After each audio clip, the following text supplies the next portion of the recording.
We need more sax and violins, don't we? As opposed to sex and violence, right? A little more sax and violins, right? So we need to get us a violinist here, and we'll have a complete group then. The nice sounds of Hip Delgado right there. Yeah, love that. Good to see you guys. You ready to get going? We got a lot of ground to cover, right? Got a lot of ground to cover. So let's see here. See if I can get this thing to work.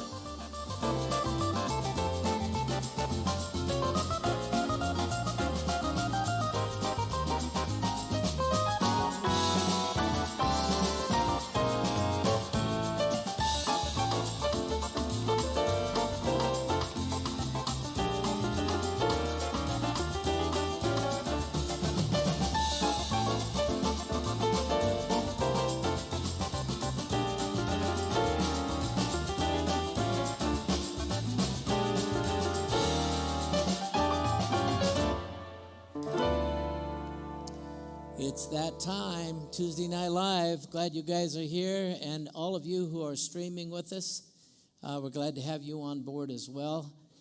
We have a lot going on in the world, don't we? And where have you guys been? You know? I haven't seen you for 2 weeks. So whoever was the last one out last week, you left the gate open, a bunch of the sheep got out. But I'm glad you guys are here, and I'm glad to be back. Appreciate your prayers and just the staying in step with what's happening. So have you been paying attention to the elections? I want us to pay attention to the things that are going on, because I think it's an answer to our question: are things falling apart or are things falling together, right? So just before we kicked off, we got the word. He was elected mayor of Gaza.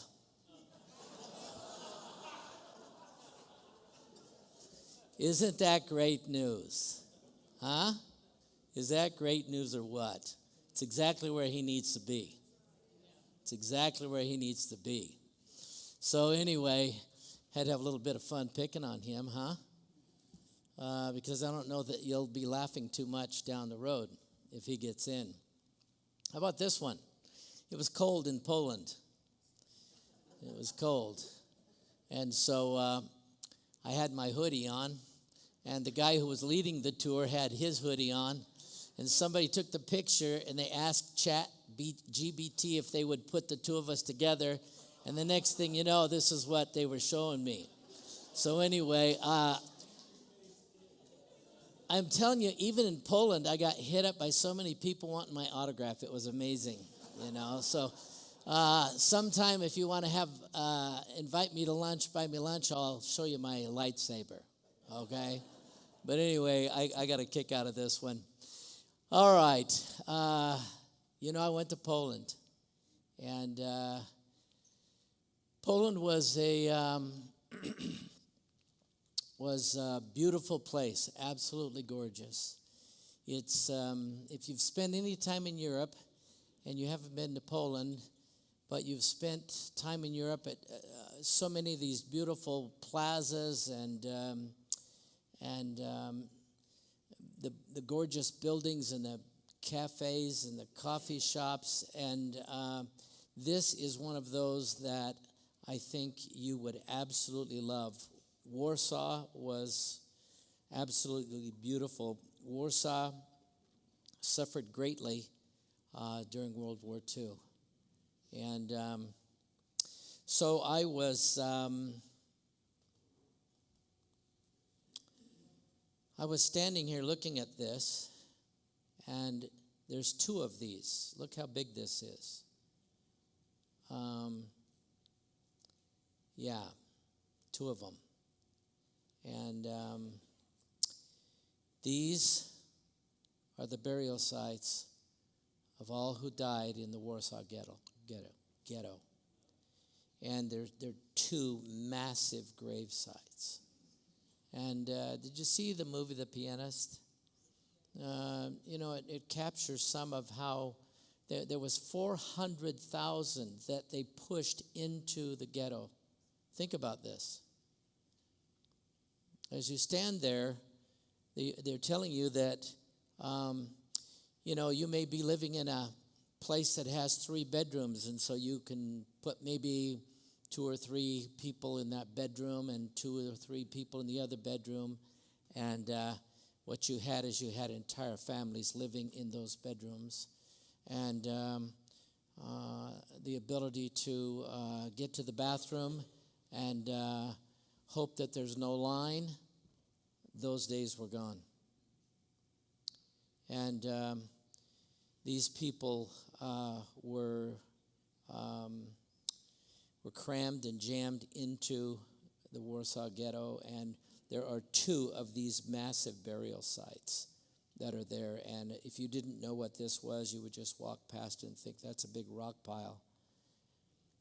This is one of the remaining pieces of the Warsaw Ghetto wall. Gives you an idea. There's a map there that maps out the layout of the ghetto, and you can see how tall the walls are, and they're probably about that thick. And one of the things about the Germans is, and you'll see it in this whole trek tonight, they want to make sure no one gets out. No one. And so look at the size of these walls. And some of the buildings that are standing behind it, they pushed people right out of the windows. And if they didn't want to put up with whatever you had going on, you're going to be put to death. Warsaw, in its recovery, was it's a beautiful place now. This was a group of 27 pastors doing a side-by-side trip with a group of 24 youth pastors. The purpose was to get them exposed to what not only happened, but use that entire trip to get them exposed to the truth about the Jewish people and about Israel. However, these concentration camps never started by just executing, putting to death Jews. Oh no, they started off with Polish. They started off with the most powerful people in Poland. They added to that a variety of other people groups, many gypsies. And they went through a variety of people groups before they started with the Jews. And so as far as people being exterminated and put to death, this is Majdanek.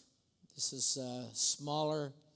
One of the concentration camps, they had 80,000 people at this camp. They exterminated 60,000 of those 80,000. The rest were workers. It's a small concentration camp, but the massive amount of land that it took up was no small thing. The Russians put this greeting up. This is the entryway. It has Russian writing on it, and you can't make it out. It's all gibberish. Even if you have to ask the Russians, they will tell you it's gibberish. And the reason they say that is because there's no words to describe what happened here. And that's why it's just gibberish. So as you make your way into the area, you're met throughout the camp with these massive towers, and they are keeping a very major eye on all who are being brought to this particular death camp. This place here did not have any rail cars. There was no railroad that came to this place, so they trucked them in. And the very first place in each of these death camps that you approached early on is the gas chambers. And why is that? It's because they want to make sure that everyone gets a shower. And that's exactly what they're told. The word that was going on in these places was not plentiful. It wasn't getting out there. And as you got unloaded, whether it was from a train car or whether it was from a cattle truck, by the time you got out and got your things and got your children and got your family out, by the time you got out and you walked down into the camp, by the time you got to the showers, they had already sorted out everybody who came off whatever they came off of. And so they knew right away that all the elderly will be, we're going to route them, and all of you over here, everyone that we put over here, you're going to get a shower.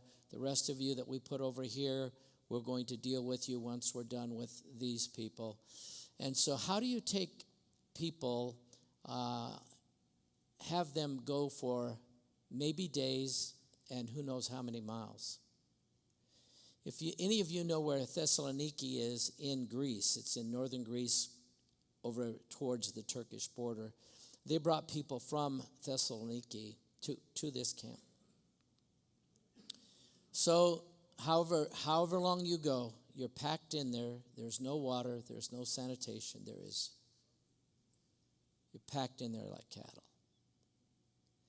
You get off, everybody needs a shower. So before you get to the showers, they've already sorted out. And if you have the yellow star on you, it's an automatic that we already know who you are. So they would take those who were not Jewish and pull all the workers out of that group. And very few of the Jews that they brought in would they pull over to be workers. Almost the majority by far were sent to the showers. If you're a mom with kids, definitely go. Elderly, you're gone. And the men, depending on what they decided in their sorting, they would decide whether or not you went to the showers. So they begin to talk to you about everyone's going to get a shower, and they take you then to where the showers are. And these are massive buildings.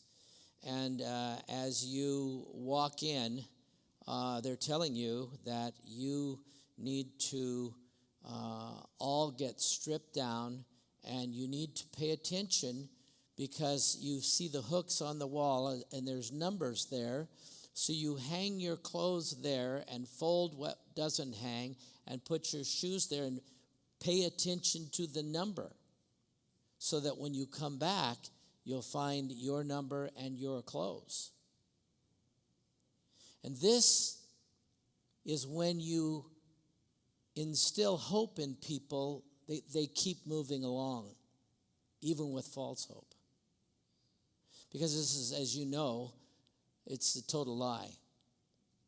And so they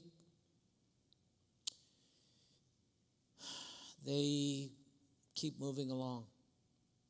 And as they move along, they move from here into the shower area, and you can see the shower heads. Now, the cyanide gas that they use was in pellets, and it's activated by water. So there's a bit of water that starts to come out so that everyone knows, okay, yeah, we're going to get a shower. But what they don't realize is that there's pellets in there, and that's what starts to release the gas. And these are, look at the amount of people that you could put in this. This is a smaller one, but this is all designed to get the people who are going to be exterminated. Here's the cans of pellets right here. They're still stacked up there. They got them stacked up there. These are left over from the use of the camp. And so they've got workers who are dumping that. This is what the gas looks like when it gets connected to the wall when it's wet. All the color is from the pellets. The pellets are blue, and so this is the original wall. They haven't touched it, and this is evidence that, all that they had designed is actually working. As they close the doors behind these people once they get into this area, there is a small peephole there so that whoever's in charge of watching to find out whether or not all the people have now collapsed and are dead or virtually at the verge of being dead, they look through this to see what's gone on. And once that's done, which is within about 15 minutes, they're ready to have all those bodies moved. These are some of the dorms that they would put the workers in, and these are huge. There is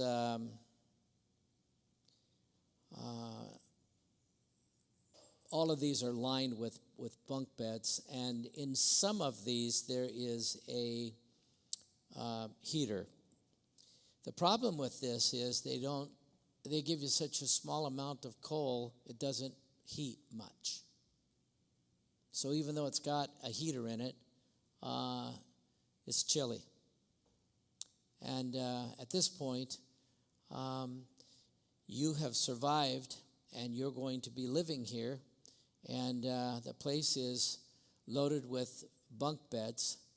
They've taken your clothes away, and they have issued you your work attire.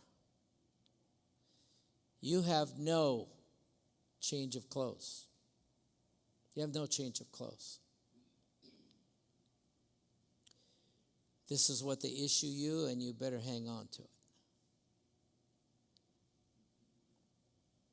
The more I walked through this camp, the more difficult it got, because this is such an important thing to Israel that if you've ever been to Israel, to Jerusalem, to Yad Vashem, it's the Jewish Holocaust Memorial. They fly two of their top workers there that take people through the tour of the museum. They fly them here, and they met with us, and one of them went with our group, and the other one went with the other younger guys, and they are giving us all the details on this. And so it's not some local person that just happens to work here with visitors. They gave us the whole download. And this is a small museum there. And so anyway, this is one of the signs that they've dressed up a little bit, but Madonic is the name of this. You leave this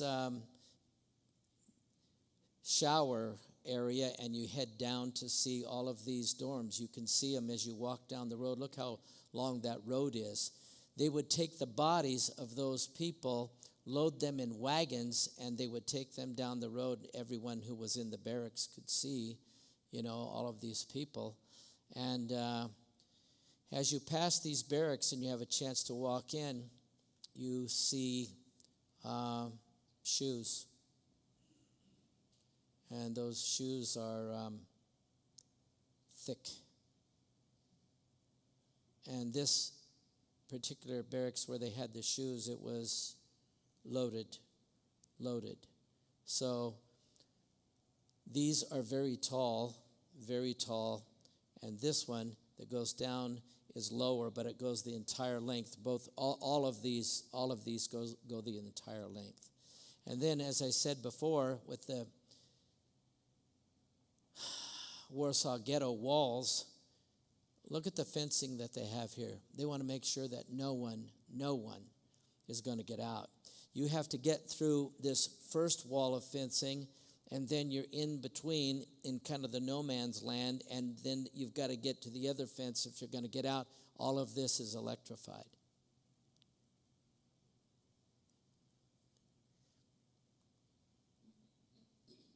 Look how big these barracks are.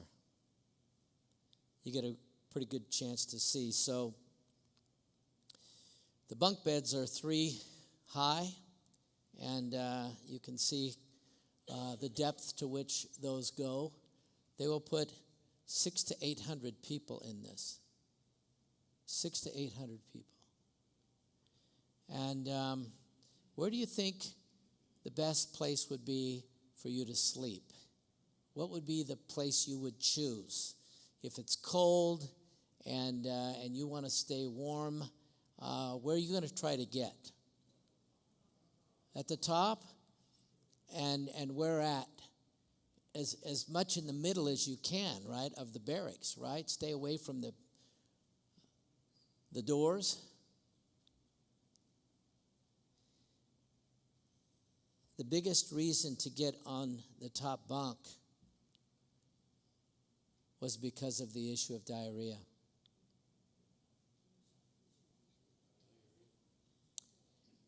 You have no change of clothes.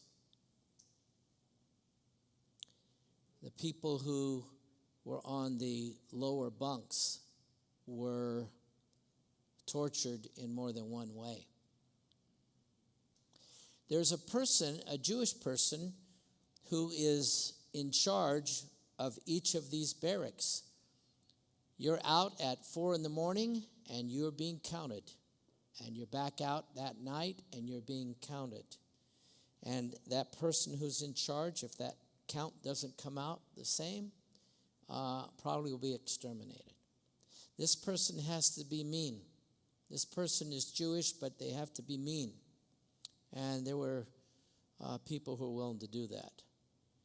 And so you go from walking past all these barracks to, there it is, this is the crematorium. And as you approach it, it is a long distance from the showers to the crematory. And when you walk through the door, this is what greets you. And what's interesting about this building is they have got this fixed so that it's not like what happens when a person chooses to be cremated here. It's only that one person in the furnace. This is stack as many of these people as we can get in there.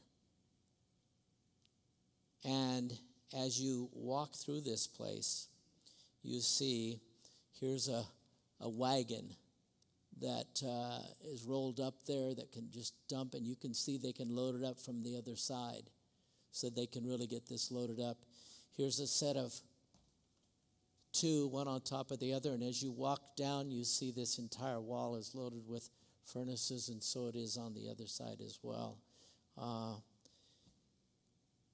It's quite a sight. Quite a sight. So you've made it this far. As you were taking your clothes off at the shower and you knew that you had a ring, and you decided, you know what, I'm not going to go without this ring, and I know they're going to take it, so I'll take it and I'll swallow it. And I'll see if I can get it later. Whatever's precious to you that you could hide, you tried to do that. Well, they thought about you. They watched you. They marked you so that after they killed you, when you got to the crematory, they would put you on this table and gut you out to get that ring or whatever precious item that you decided that you wanted to try to hide. I mean, they were extremely thorough. We leave this place, and here's a massive monument. This thing is humongous. And when you get close to it and you look into it, you see this mound. This is only a portion of all of the ashes because you got to do something with the ashes. And this is like a big mound of concrete because it sat out in the open and the moisture made it get hardened. And so the Russians built this monument around that because they had so many of the Soviet people who were put to death here. And once again, all of this, the writing up here, gibberish. Gibberish. There's no words. So you can see as you look over this barrier wall, that barrier wall probably comes up this high, and that mound is higher than that. So as you look closer, you see bones. And what are you going to do with all this? This is just a portion. Because you know what they did with the rest of it? They fertilized the fields. They spread it out. They sold it. Yeah. So we leave this area and drive on down the road, and we're making our way to Krakow. Krakow is probably about a 6-hour drive. And all of a sudden they pull off into this forested area, and you just think, hey, we're going to make a pit stop here. I hope they have a bathroom. And what we find here is this massive monument. And this monument is a marker for all of those. Let's see, maybe did I lose my spot? Hold on here a minute.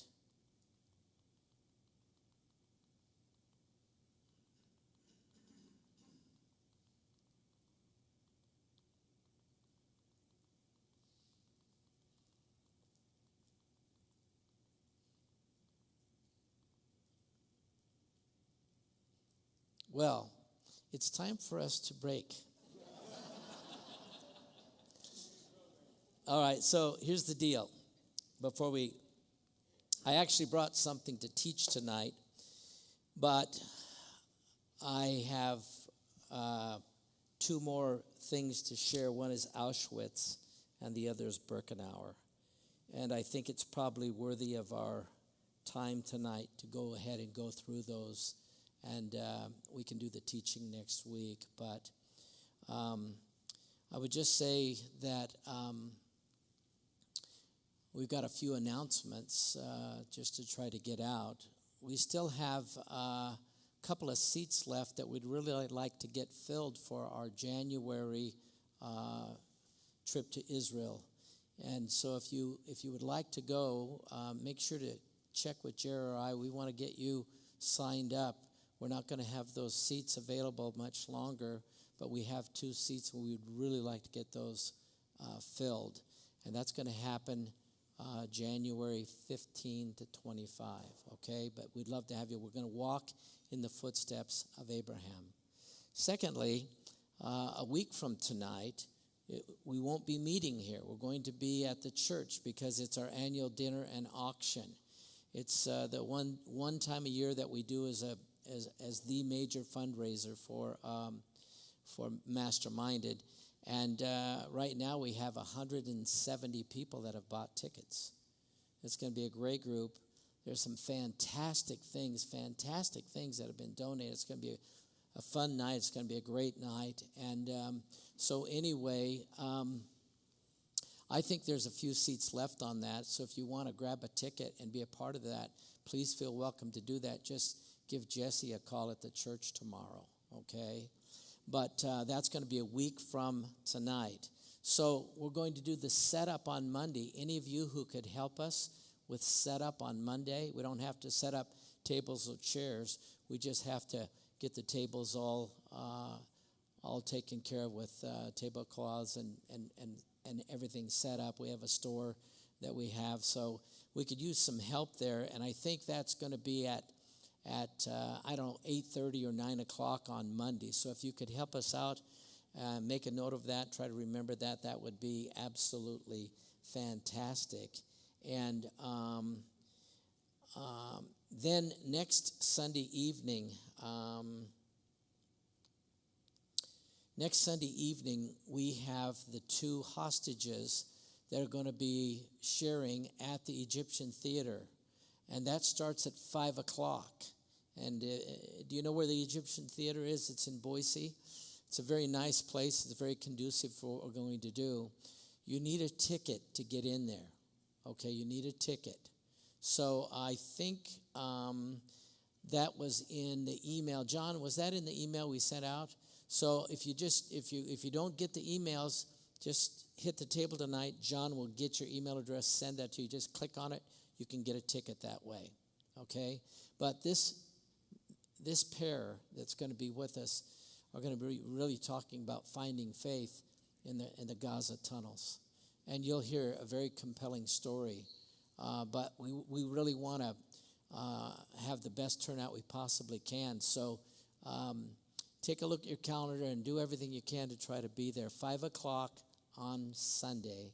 Rabbi Lifshitz and I are going to be interviewing this couple, and I think you'll find that we were so fortunate that they would come to Boise. I guess that's the big item, okay?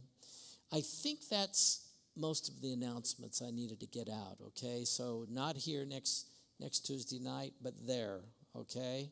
And Sunday night, and then the steps of Abraham. So I so appreciate you being here tonight. This should have had a warning sign when you came in tonight, but I know that you, most of you, if not all of you, decided, hey, I got to come and hear what his trip was about. So that's exactly what you're getting. You're getting an earful tonight of just the Poland side, and then later I'll talk about the Israel side, okay? But let me buy you a drink tonight, okay? So let's take 15 minutes and fellowship a bit, and we'll jump back in when we're done, okay? Thank you.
grab your seat. So,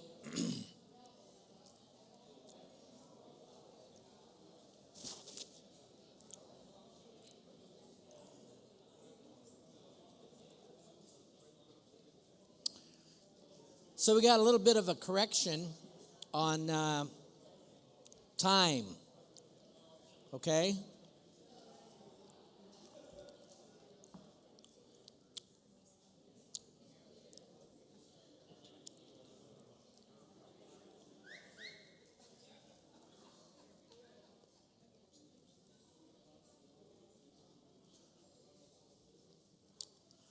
So on Monday, setup time, it's not going to be 9 o'clock, it's going to be 10 o'clock. So you gained an hour, okay? So anyway, 10 o'clock. If you can help out on Monday, it's going to be at 10. By the way, for any of you who may be here tonight who don't believe that the Holocaust happened, do you know the amount of effort I went through to stage these pictures? I'm telling you, it was, yeah. So anyway, all right. When we broke for the little refreshment time, I was telling you we had just pulled off into the forest, and that marker that was there, it's a big monument. Any of you who've paid any attention across the years to the ingredients of World War II, and in particular the Jews that were hiding, this is a place where they would go to hide, forests. Many people hid Jews who were hiding. But this particular place ends up being a result of just exterminating people. There's 30,000 people buried here where you see these fences. And there is, these were deep pits that were dug, and they just lined the people up and slaughtered them. And others came by and made markers. But to give you an idea of the size of this place, it's quite a big opening, And so they were showing us or speaking to us about this place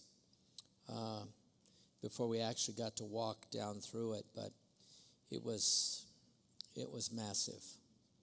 And so to give you an idea of just how big that marker is, you can see the size of it in comparison to the people. We went on from there down to Krakow. Krakow is an absolutely gorgeous city, and I think one of the contributing factors to that is that Krakow was never bombed. It was never bombed. And so it's retained its beauty, and it's an amazing place. So look at this change of colors, and this was the warmest day I think that we had there of the 3 days I was there. But this is the entrance to Auschwitz.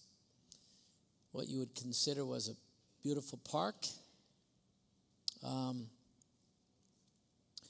don't know how much you know about Auschwitz, but it was originally built as a military base that the Germans were going to use. And they decided to transition it over to a death camp. And so all the barracks that were there were there really designed for soldiers. But this has the famous sign. You can see it up over the top. This is one of the famous pictures that you see there at Auschwitz. And I've seen that picture many times, but this is the entryway into it. And so if you could imagine, you have just gotten off the train, because they had trains going there, and you are there, and it is quite the place. This is a different kind of fencing than what they had from the last death camp that we just left, Madonic. All of this is electrified, and you can see that there's a set of space. If you get out of this section and you try to escape, you've got another section to get through. All of it's electrified. This is just the way it was. This is the same setting that we had back during the war when this was going on. And look at the buildings. Look at the buildings. And what do you think those stacks are coming out of those buildings? Some sort of heat, some sort of warmth. These were places that they put people. Here's some more of them. But as you walk down, as we saw that group of people under the big sign, as you walk down there and enter into Auschwitz, this is a band that's playing. And so you have music. I mean, it's a wow, this is some place. And can you imagine this? You're being greeted. These are Jewish musicians. And they happen to have their instrument with them on the cattle car, and good, you're in the band. We want music. We want to put these people at ease. Here's that building that's in the picture. So if you go back, they've just changed the front of it, but that's the building right there. And to think that this was what was going on when you would be coming in, must be some sort of, wonderful place, some place where we're going to be living for a while. And once again, look at these walkways and look at the buildings that are all down through here. When they originally made these, they didn't make them to put people in that they were going to work to death or eventually murder. These were intended for soldiers. And here's one of the signs that's hung up there. We must free the German nation of Poles, Russians, Jews, and Gypsies. Minister of Justice of the Third Reich. Yeah.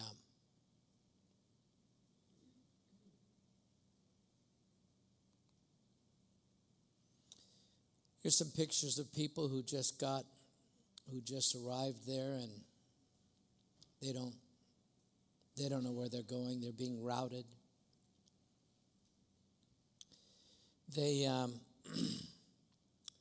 This will be the last time that their family is together, because they're sorting them out. They're sorting them out. You see the children in this. Here's cyanide cans. Here is everybody out. Everybody off of the cattle car. Everybody get out. This is when they've all got out, and this is their stuff. This is their stuff. And these are the pictures that are, everything's thrown out of the train cars. And here's more of it. And you see it. And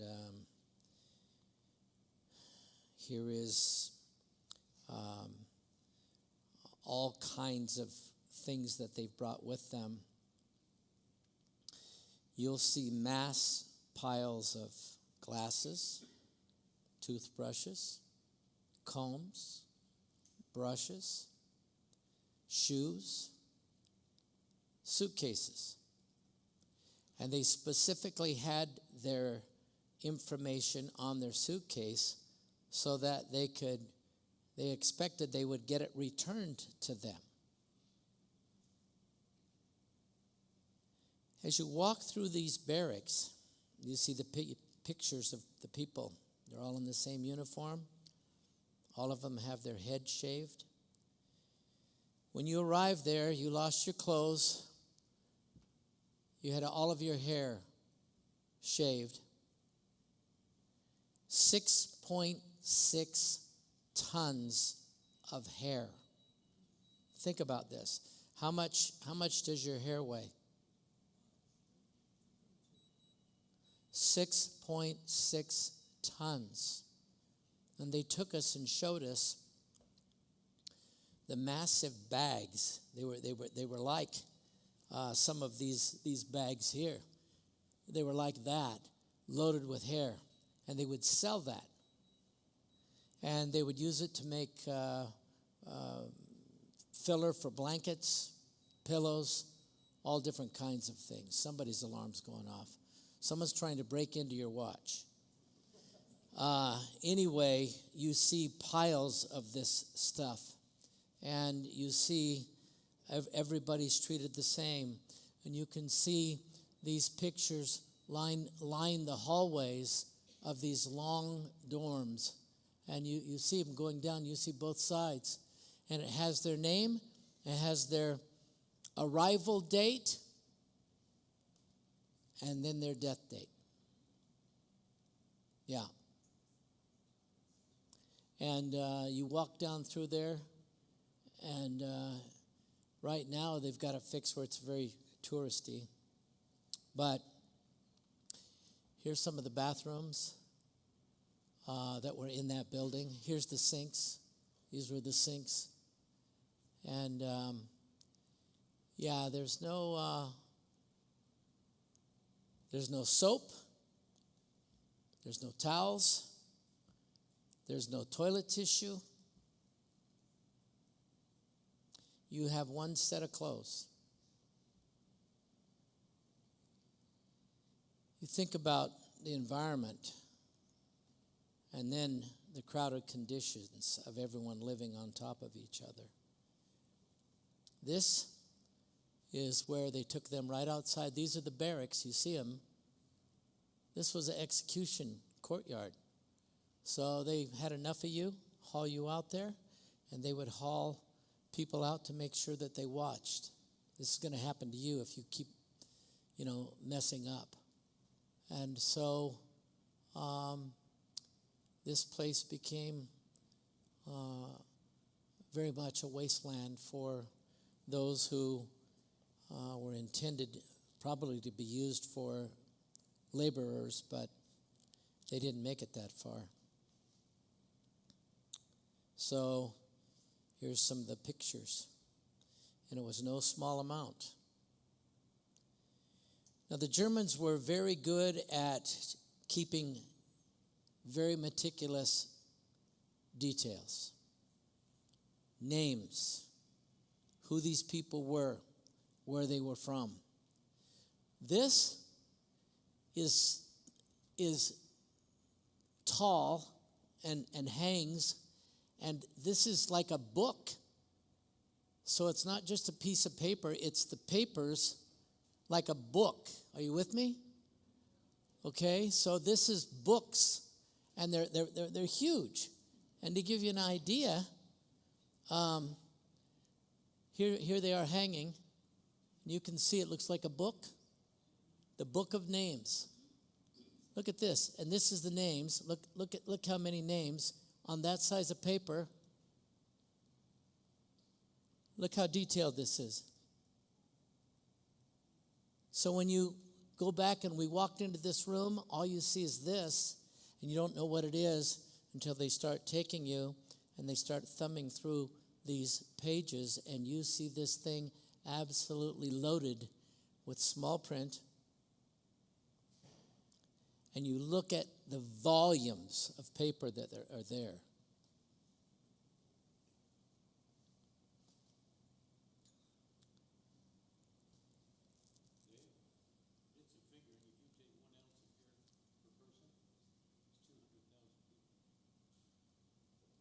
200,000 people for what? For 1 ounce of hair? Really? Amazing. This is Block 13. Any of you who were around back when we had Irving Roth come and speak to us? He's a Holocaust survivor. This was his place where he lived. And I felt so fortunate to be able to go to this place, look inside. He was taken into the Holocaust at the age of 10. At the age of 10. He told the story, his assignment was him and a friend would work with the horses and feed them, do all the chores. And he said, we were standing there when the Americans showed up. We were standing there, and they looked at us, and we looked at them, and he said they fell to their knees, and they started crying. And we wondered, what are they crying about? And we had no idea how bad we looked. And he said he would never forget that. What do you think this is? This is where you load the people up for the gas chamber or the showers, whatever you want to call it. And Auschwitz exterminated 1.1 million people. That's quite a few. The location of the showers, when they created this death camp, wasn't like the other one that we walked through, where I showed you the long road that they would haul the bodies down in wagons to get to the crematory. It was right next to the crematory here. And once you leave Auschwitz and you pass these towers, and these towers are everywhere. They're loaded with guards. These guards have got dogs, and these dogs would be turned loose on the people, or if you saw Schindler's List at all, you saw they would use that to shoot from and just target practice on people. And these are the original guard shacks, and this is they're scattered all throughout. When you leave Auschwitz, you go down the road just a little ways, maybe a quarter of a mile, and you come across Birkenau. This is a very famous, if you see Birkenau promoted or talked about, or historically, you always see this look. This was the famous. Now we've got it figured out how we can function. Everything is so well coordinated. Everything is so well laid out that the train would run right through into this place, and the people would get out of the train there in the camp. They weren't outside the camp being put in. They drove the train right into the camp. And this is the entryway into the camp, and here's the main track that they brought the people in on. The pictures that are in this building that show a lot of the history, I didn't take any time to include those in this tonight, but that building is loaded with pictures. Look at the amount of barracks that are there, and these are all for people who are in the concentration camp. Look how far down it goes. And these things, I don't know how many acres this is, but it's massive. And all of these were where they housed people. And there was a lot a lot of kids there that day who were school kids, and the Polish are very good about exposing their kids to the history of the Holocaust. But there were also large groups of Israeli students that they flew in there, and it's a regular thing. They bring them to the camps and take them through there. These barracks are big. These barracks are very big. You see this right here? I'll show you what that is in a minute, but if you had a chance to just really stand there and look down there, these things are loaded with bunk beds. And once again, as many as 800 people in this. See that? This is the women's latrine. It's loaded here, and over there. It can handle 200 at a time. No waiting. The Germans never went in there. They couldn't stand and stomach the smell. There's enough for 200, and this is where a lot of conversation, information, and trading things went on. I have just a little piece of bread, and I will trade you my little piece of bread for something that you have. A lot of negotiating went on here. A lot of things, because the German soldiers didn't go in, they had the ability to have things that were being passed on that they wanted to make sure there was an information station. They had a team that their job was to go through and clean out all of the stuff that was in there. And this was quite a sight to behold, because in that whole long line of barracks that I showed you, they would have these staggered, and but yeah, they separated the men from the women, and this was hearing the information. And once again, do you see any sinks here?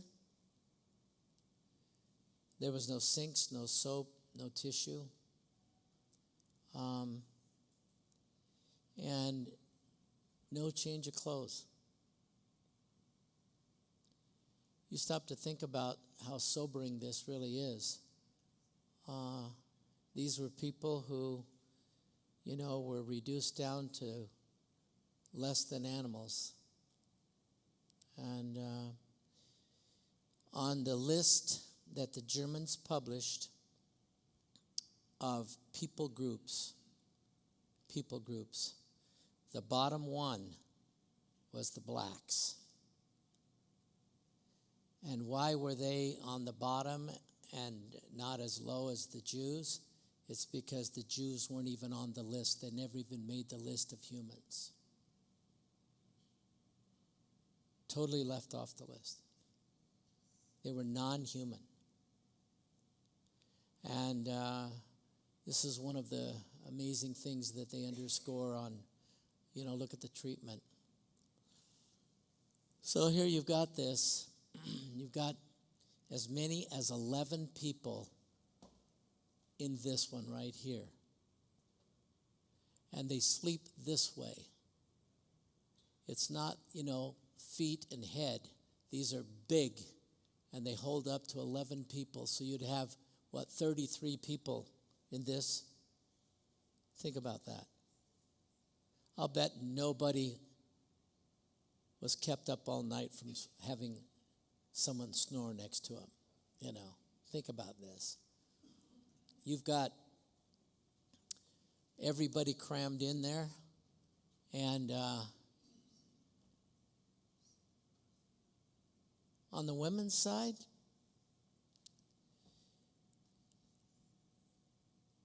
I stood there and I wondered how many of those women were still just a good Jewish mom who cared about the person next to him that they didn't even know, except that they were Jewish as well, and they're suffering the same thing. And how much did these people look out for each other? And how much did they encourage one another? You know, the Tin Boom girls were in here in one of these camps. And if you read the story of Corrie Ten Boom and her sister, you know, they not only had to work very hard to keep each other encouraged, but they tried to encourage other people that they were bunking with, rooming with.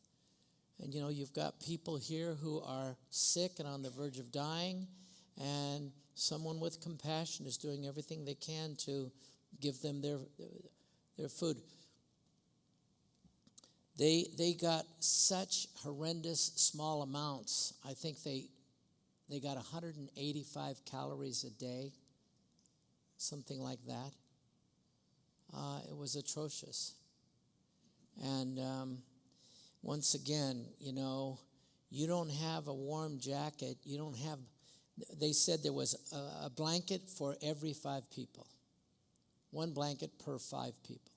So however many are in there, if you got 800, you know, just divide it up, how many blankets by 5. And that's how many blankets the whole place would have. And, yeah, it's...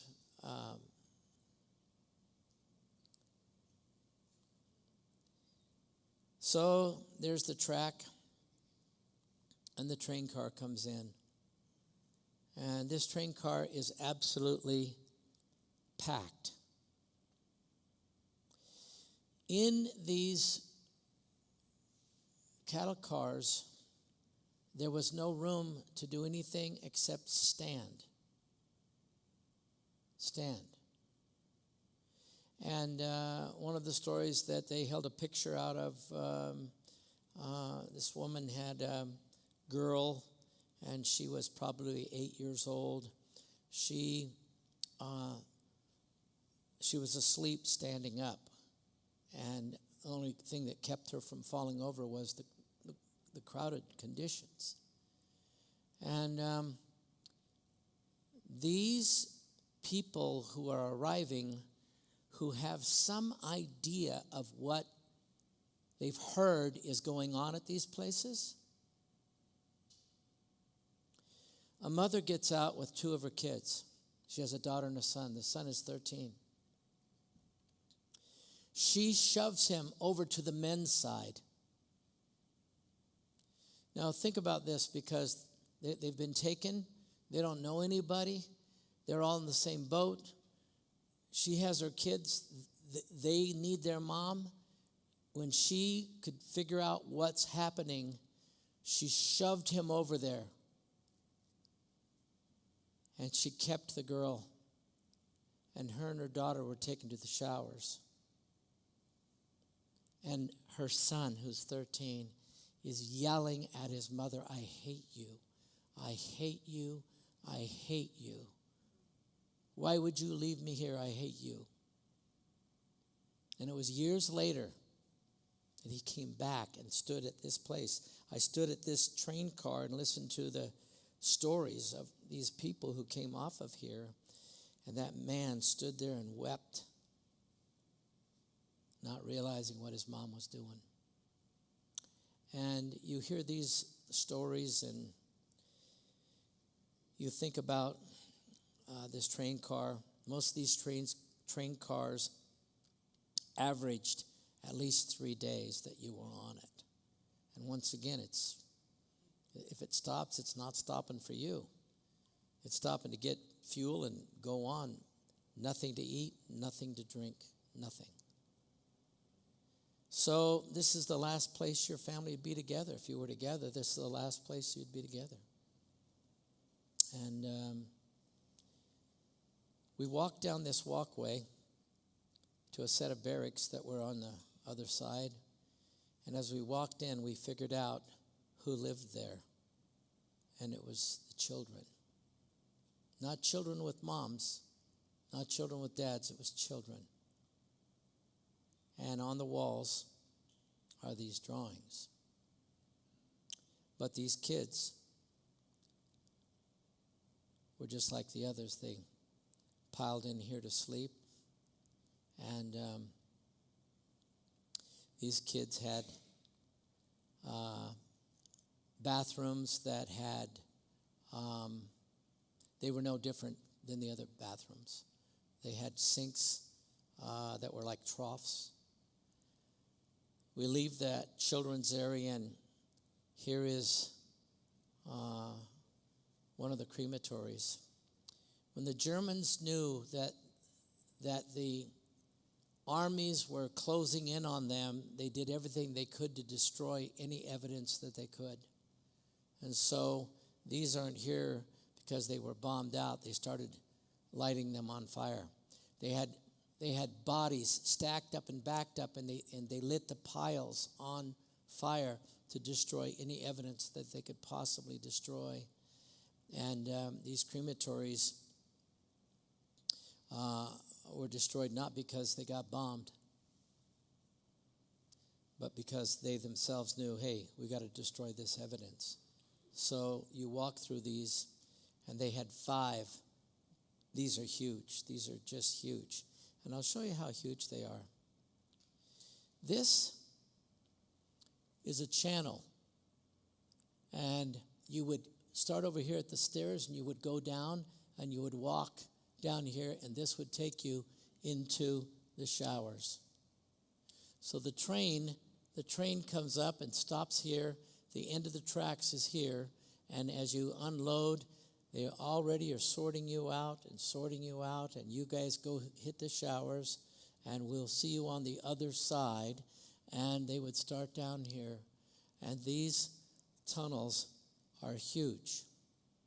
Here's the stairs going down. And they had this guarded so no one could get down in there. But this goes down and then turns. And it is huge. It's huge. We could probably put at least 15 people across here.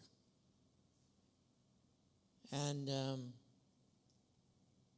yeah.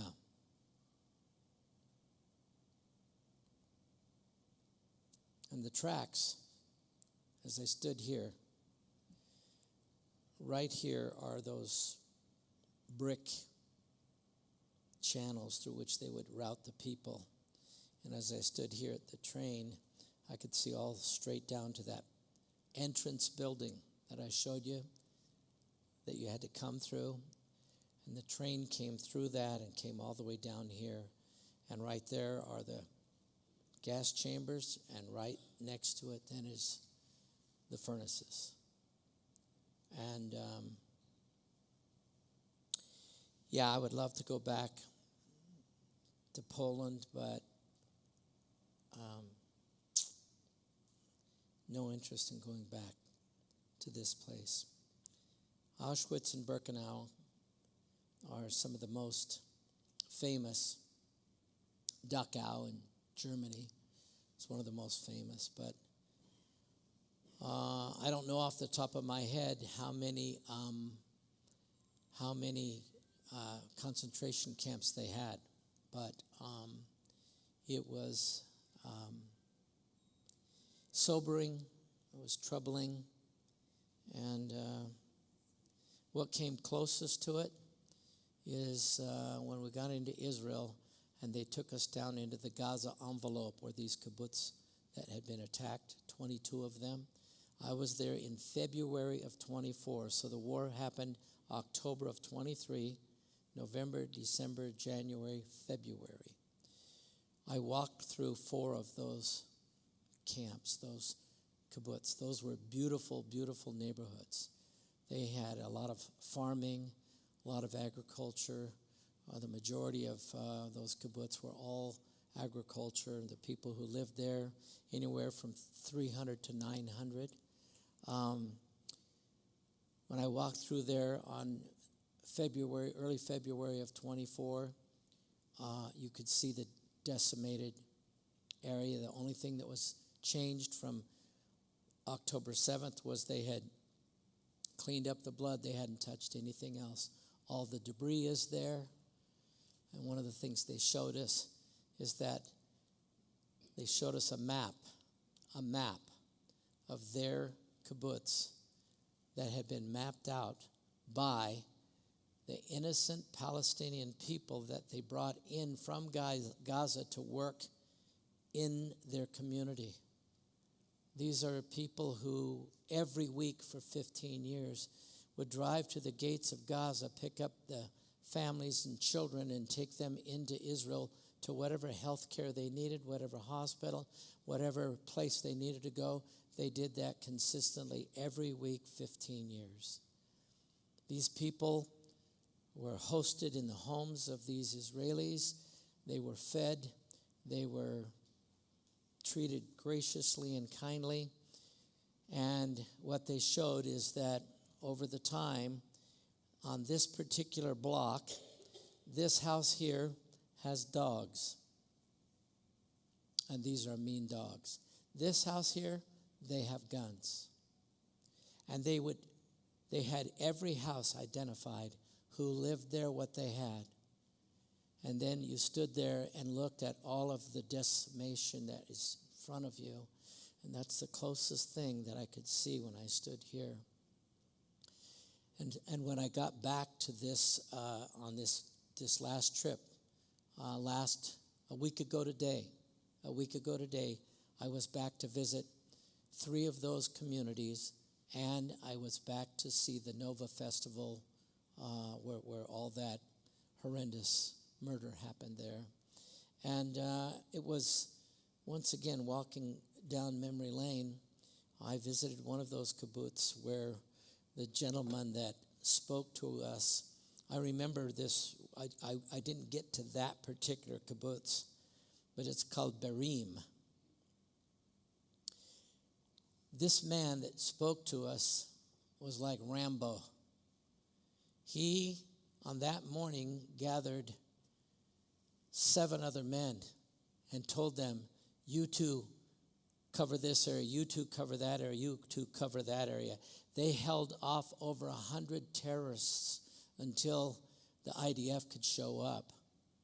And they were so strategic, they actually saved their kibbutz from a lot of death and a lot of destruction. And after it was over, when the IDF showed up and finished what they had started, I think they hauled over 50 bodies of terrorists off, and numerous other terrorists who were shot and injured. And I listened to his story, which I hadn't heard that story. I'd heard about it, but I'd never heard the story from and been at that kibbutz. But the other ones I had been to. And just reminded me again that, since AD 70, for sure, once the Jewish people were scattered, they became fair game to the entire world. Do you know when God spoke to Joshua and he said, now listen, when the tribes are settled in the area where we've designated, and you know how they designated, God designated, he had two bowls or 2 boxes, and Joshua would pull a name out of this box and say the tribe of Judah, and then he would reach over and he would grab this one and it would give the location. And everyone's standing there, and the tribe of Dan, they hear their name and they're hoping that he'll call out boardwalk, boardwalk, because they were being assigned, and it was a divinely orchestrated thing by the Spirit of God, what name is drawn and what location. And they were distributed the way that God wanted them to be. And when they were standing there, and Joshua was giving them all the instructions that you must go and you must take that land. God is with you, and you are going to face the enemy, but God is with you, and one man will put 1,000 to flight. You remember reading this in the Bible? God will gift you so that one man will put 1,000 to flight. But one of the things that God spoke to Joshua is this. He said, but listen, you caution them that they should exterminate these people systematically, because if you wipe them out all at once, you yourselves will be eaten by the wild animals. Think about this. God is looking out. We read the Bible, we don't even think in those terms about, gosh, there's so many wild animals that if, we've got to leave a few of them to be eaten, we've got to feed the wild animals. So God told them systematically is how you do this. And once, AD 70 came and the Jewish people were scattered, the Jews moved into any place that they moved into, they assimilated. They became part of it. So these Jews who were living in Poland were not Jews who were just living in Poland. These were Polish Jews. They had assimilated. They became Polish. And the ones who lived over in this place, they became whatever it was that where they were living. They assimilated. One of the problems that we have, it's understood by the United Nations that any refugees from any nation who leaves that and goes to a place and assimilates, they're refugees for a maximum of 10 years. We are over 50 years with the Palestinians. Over 50 years. And they still are greatly supported and greatly looked out for. Never assimilating. But after 1948, David Ben-Gurion beseeched the Arabs who were living there, please join us, become a part of us, be citizens, join us. No. After the 67 war, they held out the olive branch again and said to them, become part of us. Become Israelis. Join us. Become citizens. No. And once again, what I'm going to do 2 weeks from tonight is I'm going to do a teaching on Ishmael, and Isaac, and what happened and how that conflict that started way back then still is very much alive to this day. So that's what we're going to talk about 2 weeks from tonight, okay? I so appreciate you being here tonight. We're out of time, but it means a lot to me. It's a sobering thing, but this is why, unless we learn our lessons from this, we will repeat the past. And this is one of the problems that I think all of us see happening on this potential election in New York. Because even though it's there, don't be the typical Idahoan who checks out because it's happening there, it's not happening here. It's a timing issue. And what that says is, you know what? We're here and we have no shame and no embarrassment about being this kind of person, and we want to take leadership and bring these things into this city. And we have three socialists who are on the ballot across the nation who are in the same category, and it's creeping in. And unless we learn and carry with us, we will repeat what people left England over to come here. So, let me say a prayer for us tonight. Lord, we're grateful for a chance to live in a time when we can actually travel and go and see and learn and discover more about what we read about and heard about.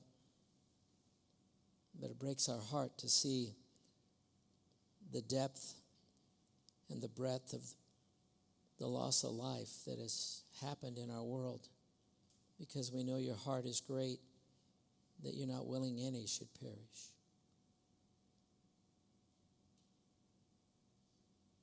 Somehow we pray that the wake-up call that we hope and pray would happen for all those who visit these places would have a holy awareness of the level of evil that can come out of the mind of a person. Oh God, we know that you will not always strive with us. Turn our hearts towards you while there's still time. Keep your hand upon us. Give us wisdom during these days that we live, so we know what to do when we don't know what to do. Help us to be like the men of Issachar who understood their times and knew what to do. Thank you for these who streamed with us. Thank you for these who came through the door tonight. Tether us, Lord, tightly to your great heart.